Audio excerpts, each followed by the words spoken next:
George H. W. Bush and the Bush Crime Syndicate. George W. was unquestionably the most terrible Bushian of my generation, but his father, H. W., takes the cake as the uncontested executor of evil as godfather of the Bush Crime Syndicate. So while the bowels of hell patiently await the arrival of his gnarly offspring, Big Daddy Bush should be honored for his life's work as a pioneer of political evil. On June 12, 1924, George Herbert Walker Bush was spawned from Satan's vagina and then spewed onto the mean streets of Greenwich, Connecticut. George was the ungodly offspring of Prescott Bush and Dorothy Ware. He was a not-so-loving rum runner, and she served as his uber-religious counterpoint. The earthly death of H. W.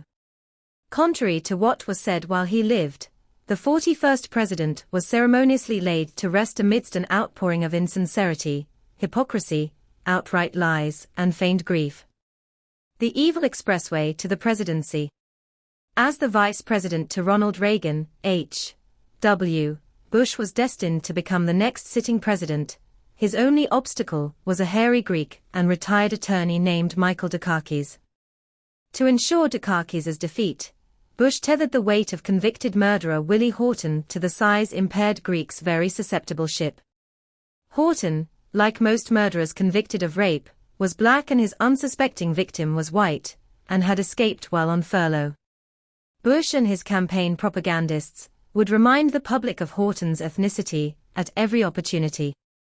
As Bush campaign director Lee Atwater bragged, "By the time we're finished, they are going to wonder whether Willie Horton is Dukakis' running mate." Bush foments lies to sack Iraq. https://u2.be/k02EYVX0_ Jew question mark psi equals sign W-12611 KJBXFFEO. Under the erroneous auspices of an unprovoked aggression, Bush quickly garnered American support and bombed Iraq back to the Stone Age.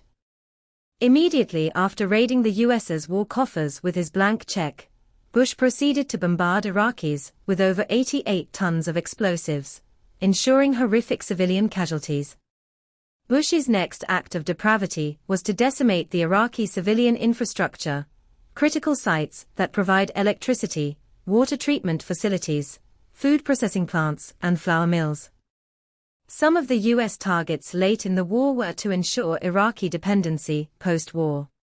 Planners now say they intended to destroy or damage valuable facilities that Baghdad could not repair without foreign assistance.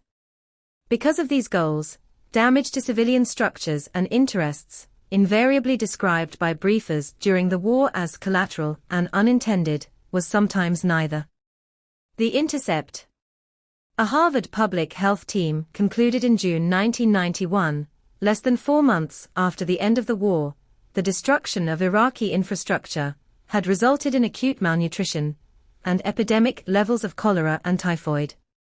The Intercept. Bush's death shines the light of truth on the American political theater. It's clear that H. W.